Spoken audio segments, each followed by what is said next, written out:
विद्यार्थियों सुप्रभात। बेटे आज हम वाक्य कविता को आगे कंटिन्यू करेंगे।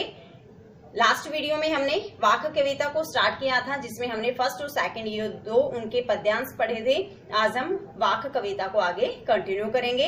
आज हम पढ़ेंगे थर्ड और फोर्थ पद्यांश। जो थर्ड पद्यांश है, कवित्री ने बहुत अच्छा एग्जाम्पल लिया है। इसमें कवित्री ने माना कि जब मनुष्य की मृत्यु हो जाती है और मनुष्य की आत्मा का परमात्मा से मिलन होता है, तो मनुष्य की जो आत्मा है वह अपने जीवन में किए गए अच्छे कर्म और सच्चे कर्म और भक्ति को टटोलती है, लेकिन उसकी जेब में कुछ भी नहीं मिलता। उसकी जेब में फूटी कोड़ी भी नहीं मिलती। क्यों नहीं मिलती? क्योंकि मनुष्य ने अपने जीवन काल में कभी भी अच्छे कर्म या भगवान की सच्चे मन से भक्ति की ही नहीं। तो उस वक्त मनुष्य सोचता है कि जो ये माझी है, जो ये परमात्मा है, जिसने मुझे इस भव सागर से पार उतारा है, संसार रूपी सागर से पार उतारा है, तो मैं इसको इस संसार से पार उतारने के बदले में क्या दूं? क्योंकि भगवान को क्या चाहिए? भगवान को तो बेटे अच्छे कर्म और सच्चे मन से की गई भक्ति ही चाहिए। और जब मनुष्य अपने जीवन में इस सब कुछ करता ही नहीं, तो है उस संसार से पार उतारने वाले भगवान को भला क्या दे सकता है।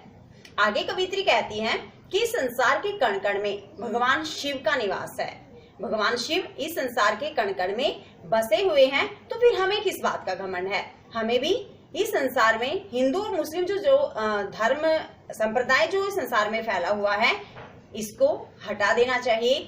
हमें भी कभी भी हिंदू और मुस्लिम में भेद नहीं करना चाहिए। कवित्री ने माना है कि अगर हम सच्चे मन से भगवान को पाना चाहते हैं, तो उसके लिए हमें सबसे पहले अपने आप को पहचानना होगा, क्योंकि यदि हम अपने आप को पहचान लेंगे तो हम परमात्मा को भी जान लेंगे। ऐसा क्यों कहा था बेटे कवित्री ने? ऐसा इसलिए कहा था क्योंकि जो हम गलतियां करते हैं, कहीं हमारी गलतियां ऐसी होती हैं जिसका दूसरों को पता नहीं होता, लेकिन हमें उसका अच्छे से पता होता है।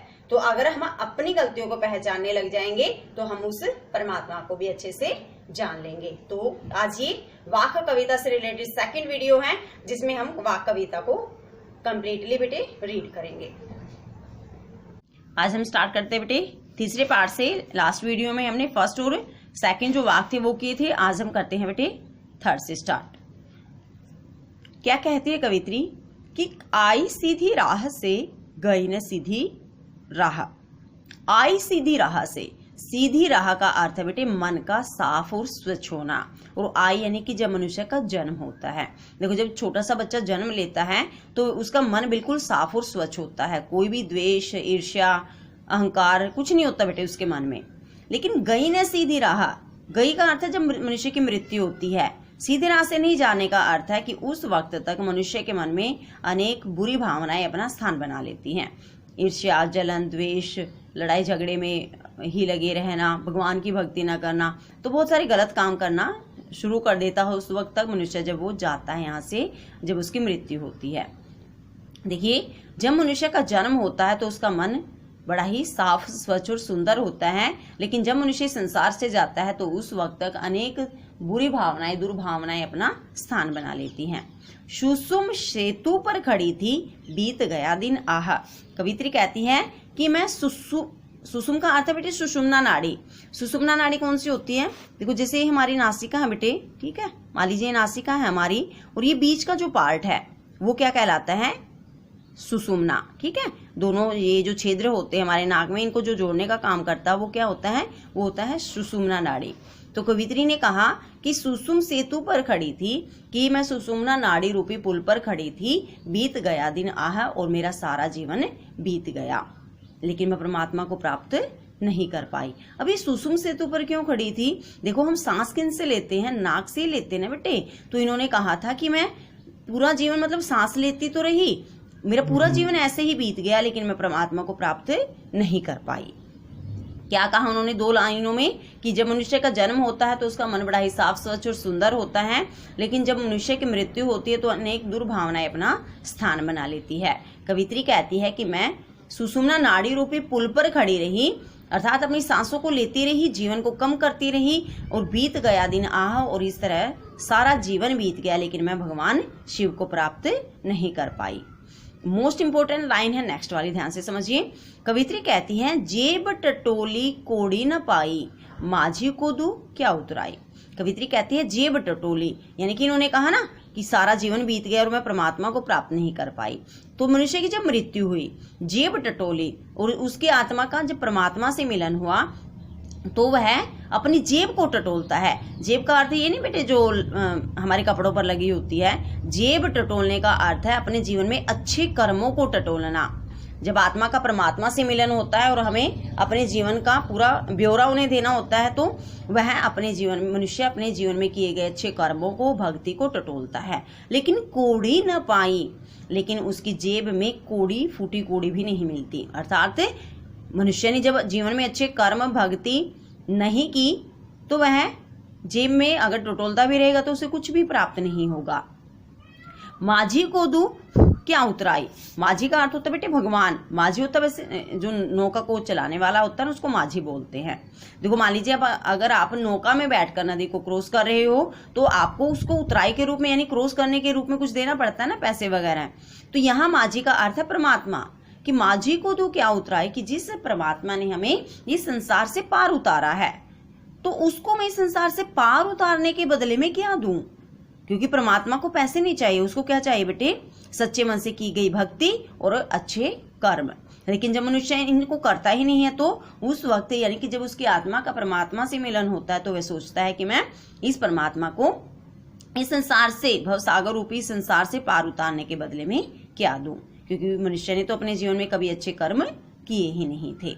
तो इसका अर्थ क्या है कि जब मनुष्य की आत्मा का परमात्मा से मिलन होता है तो वह अपने कर्म रूपी जेब को टटोलता है, भक्ति रूपी जेब को टटोलता है, लेकिन उसकी जेब में कुछ भी नहीं मिलता क्योंकि उसने अपने जीवन में अच्छे कर्म किए ही नहीं थे।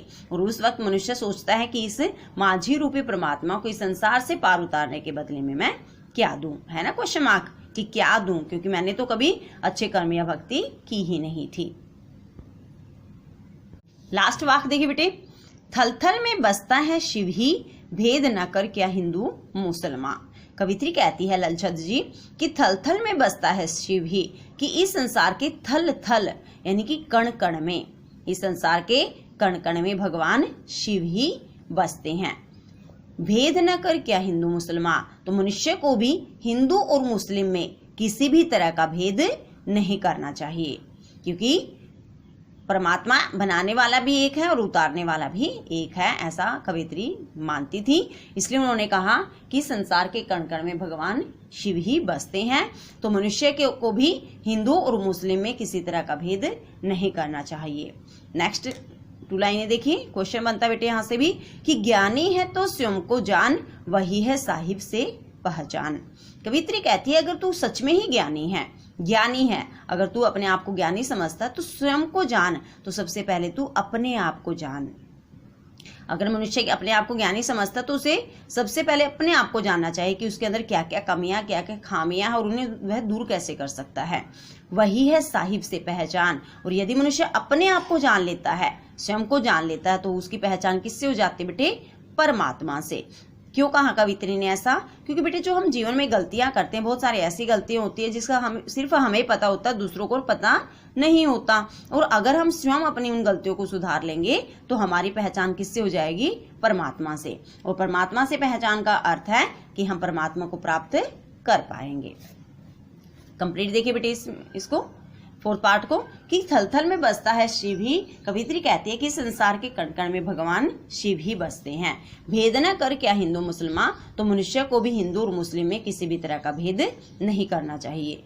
ज्ञानी है तो स्वयं को जान। कवित्री कहती है कि अगर तू सच में ही ज्ञानी है तो सबसे पहले तू अपने आप को जान, वही है साहिब से पहचान। और यदि मनुष्य अपने आप को जान लेता है, समझ लेता, अपनी गलतियों को मान लेता है, तो वह परमात्मा को भी पहचान लेता है, अर्थात वह परमात्मा को भी प्राप्त कर सकता है। तो बेटे ये थी हमारी वाक कविता, जिसमें 4 पार्ट थे और जिसको हमने 2 वीडियो में बहुत अच्छे से रीड किया है।